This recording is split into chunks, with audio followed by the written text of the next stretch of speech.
Okay, welcome back to AIL TV.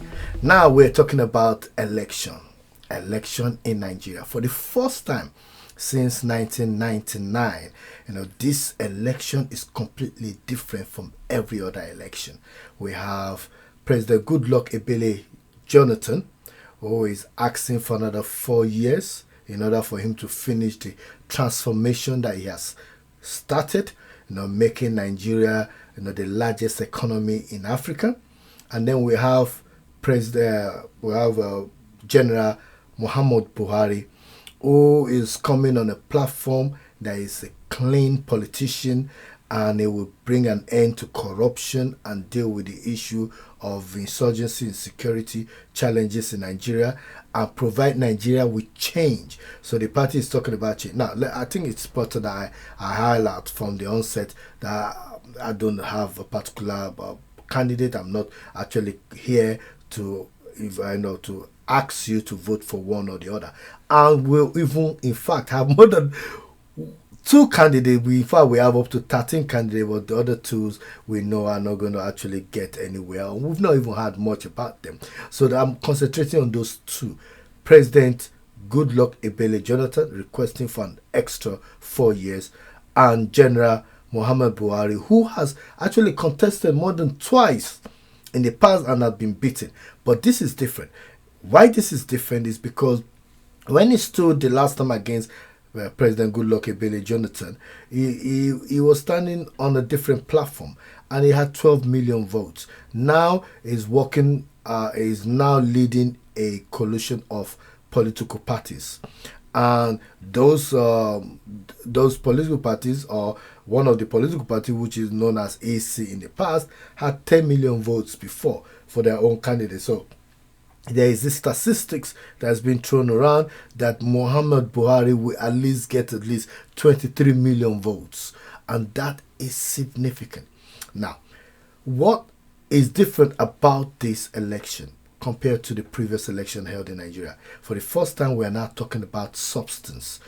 All these leaders are coming out and talking about manifestos and policies that they are going to, things that they're going to implement. This is exciting time for Nigerians, because at least for the first time we cannot question them on this. Of course, for many of us in the diaspora, we are disappointed that we cannot vote. So one of the things that I'm hoping that Nigerians will be asking, because there's going to be a TV debate, and if you don't know, the issue asked is already out there, the email address for you to be able to send your questions. And I want Nigerians in diaspora to ask solid questions. Some of the things that I'm actually interested in, I watch with interest the Minister for Agriculture in Nigeria saying they have contributed 21 tons of food into the Nigerian economy since President Goodluck Ebele Jonathan has been president. That is interesting. I know here in the UK, when I'm going to vote, one of the things I want to ask is how much was the price of rice prior to the president being elected, and how much is the price of rice now? He said something quite interesting. He said even though Nigerian naira has lost value, yet the price of food has not gone up, like that, out of scale. And that's quite an interesting concept. So the question is, what is it that the Muhammad Buhari is promising from food security perspective, and what is Jonathan promising from a job security perspective, which is one of the very hot topics? The president said that he's going to get the private industry involved in creating jobs. We know that one of the very prominent millionaires in Africa has promised to create 1 million jobs, and now the president is saying we will create 2 million jobs per year, making it 8 million jobs by the end of his tenure. 8 million jobs. He's saying we'll create 8 million jobs and we'll ensure that people get jobs, and we're going to do that. Meanwhile, Muhammad Buhari, the vice president, has actually come out. The vice president candidate, Professor Osunabanjo, has come out to say they will create, 720,000 jobs, I believe, for one of the things is promised that every state they will assist each state. We have 36 states in Nigeria. They will assist them with assist the state government to create 20,000 jobs, and they will also help youth corpers, people just coming out of university that have served their nation. They will assist them in more or less being able to get what we call a jobless allowance pending when they're looking for a job. That is great news, because if most of you cannot remember, I can remember that our legislators who are earning close to $2 million a year, shut down an allowance, a jobless allowance bill that was brought before them.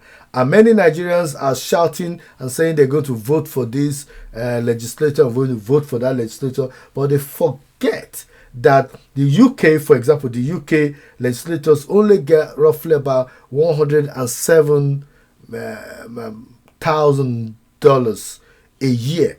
Even the Americans get just over maybe $40,000 a year, maybe $174,000, but a year. But the Nigerian legislators get $2 million a year. And yet, when they were asked to contribute, when they were asked to pass a bill on job allowance, they said, we do not have the money. We do not have the money to help people. So Nigerians need to remember these things. Now, if both the PDP and APC are saying that they will create all these jobs, are they going to create these jobs on the basic minimum? Because we have a minimum allowance or minimum salary in Nigeria, which is 18,000 naira. Is that what they're going to base it on? If that is the case, the question we need to start asking is, where are they going to get the fund? What is going to suffer in the budget to do this? We should remember that since 4 years of President Goodluck Ebele Jonathan's administration, certain amount of money have been allocated to the Ministry of Employment. What have they done with it? In fact, I remember that one of the ministers of employment went about creating a kind of a job center structure in Nigeria. What is happening to those places? Are they creating jobs? How many jobs have they created? These are questions that Nigerians need to be asking. We don't just sit down and accept every, I don't want to use the word garbage, every political statement that have been thrown at us. We need to be questioning these individuals and asking them, you said this, how do you intend to deliver this? How are you going to do it? And I hope that a TV debate will give us an opportunity to understand their mindset. I have written a book. I wrote a book about a few years ago called The ABC of Election Strategy. And I ask you to go on Amazon and purchase that book, because it tells you a lot about how to deal with these issues, how to question politicians, how to know exactly if a politician is just giving you mere statement or whether they mean what they're going to say, because we need to be challenging these individuals. But at least for the first time, we have an opportunity to ask them questions. Some of the things I've asked myself is that, why is it that we have very good lands and we have a very good agriculture sector that we could improve? Why is it that we're not looking at investing more in agriculture engineering and bringing in these engineering companies to more or less show us how to manufacture, have the assembling blocks there? Because we have a lot of caterpillars and a lot of equipment that are actually going to be used on the field or in the farms. Why is it that we're not manufacturing these things in Nigeria? These are kind of areas that would bring in, create more jobs. Why are we not doing that? One of the things that Buhari is promising is that there's going to be refineries in Nigeria. It's going to create more rice plantations and things like that. And we need to start questioning these individuals on this. Saying that, I think it's also important to highlight that, I would like to use this opportunity to call on Nigerians not to allow political talks, to disrupt, rallies, political rallies, because we need to hear, both General Muhammad Buhari's statement and that of the President Goodluck Jonathan. And I think people need to realize that when these two individuals came together and signed the peace pact, they were both laughing. So Nigerians should not kill themselves for any politicians, and Nigerians should protect their PVC, protect it, and vote for the right person. Don't vote because somebody gives you 100 naira or 200 naira. Vote because you know that they're providing policies that will help you.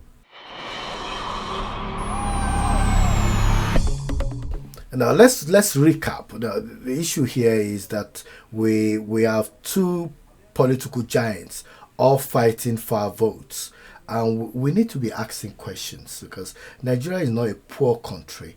We're talking of rich country, poor people, and that phrase you should ask yourself: we're a rich country, but we're poor people, because the amount of wealth that we have.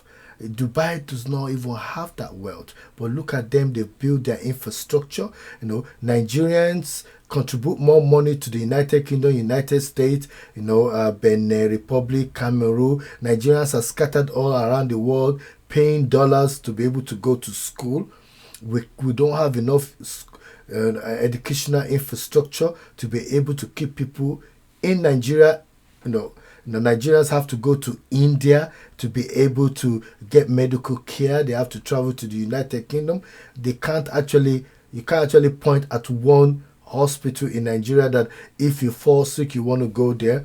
Nigerian politicians are spending our money, going abroad for training. And there are countries that met us, that were more advanced than, and yet they have left us behind. I think it's important to highlight that Nigeria has the first television station in Africa. We were the first in everything, in most of everything in Africa, and yet there are countries in Africa and Canada that surpass us in this area. And we need to be asking ourselves: do we just want to return back to status quo, or do we want proper change in Nigeria? That's the question you need to ask. So when politicians stand up to say, this is what we're going to be doing, we should be asking ourselves and saying, you know what? Where are your kids? Are your kids in Nigeria with us, also going to the schools that we are going to, the ordinary school? Do you need 10 cars to escort you from one meeting to another? We've seen pictures of Cameroon getting on trains. We've seen pictures of world leaders, going on bikes and things. Okay, we're not saying our leaders should go on bike, but we're saying that they should be reasonable in the way they spend public fund, so that this money could be used effectively in the building of infrastructure. Because if we have proper refineries, if we have hospitals, Nigerians will not need to run out of the country to go to countries where they are walking on the streets and jobless and getting involved in all kind of things they should not be getting involved in. That's the reason why we need change in Nigeria. And good people, great nation. We need to promote ourselves. We need our leaders to be reasonable. I had one leader, one great man once say that we don't have wicked politicians. What we have, or we don't have wicked leaders. What we have is ignorant leaders. Leaders that cannot actually do what they're supposed to do for Nigeria. Leaders that are not ready to die for Nigeria. So we need now leader people that are able to stand up for Nigeria and be counted for Nigeria. General Muhammad Buhari is saying that is the change that we need. Is not corrupt. Is going to come out and do what needs to be done to save Nigeria. Now, it might be sincere in what he says, but do you think the legislators and people that have been embezzling money, that have been politicians that are actually out there for themselves, do you think they will allow him to last for that 4 years? Do you really think so? Do you think that the people surrounding Jonathan that has made him not to be listening to some of the concerns that Nigerians have, do you think they will still be around him? Do you think that giving him this 4 years now that he knows that he has nothing to lose, he will be able to deliver more? Many people have said that first 4 years is always a time when you need to appease a lot of political giants and politicians, people around you. Now, do you think President Goodluck Jonathan now, if given the mandate for 4 years, will be able to do all the things that he has promised? Those are things that people have said that he will be able to do things. Or do you think Mohammed will come in with a new, fresh hair or new atmosphere, political atmosphere, to change things around? Do you think he really represents the change? You are the one that need to decide. We all need to decide. But more importantly, we in the diaspora need to ensure that we are actively involved in the transformation that is needed in Nigeria. We need to hold our leaders accountable. We need to be able to benchmark them against other leaders. We need to ensure that the infrastructures are there. Nigerians send close to $10 billion to Nigeria yearly in terms of remittance. But we know that this will not continue, forever, because the new kind of Nigerians, the children that are coming up now, are not people that are actually emotionally tied to Nigeria the way we are tied to Nigerians. We the first and second generation. And we need to know that this money is going to reduce. So if it's going to reduce very soon, what is Nigeria doing to deal with this kind of loophole that will be created by that? These are questions that we need to ask. And we need people that will be able to deal with, move things from not just policy only, but to implementation level, where we have policies that will formulate good policies, and we're able to implement them on the ground. We need Nigerians to get jobs. We need Nigeria to be secured, and we need Nigeria for Nigerians and for friends of Nigerians. So let's all work together to make it possible.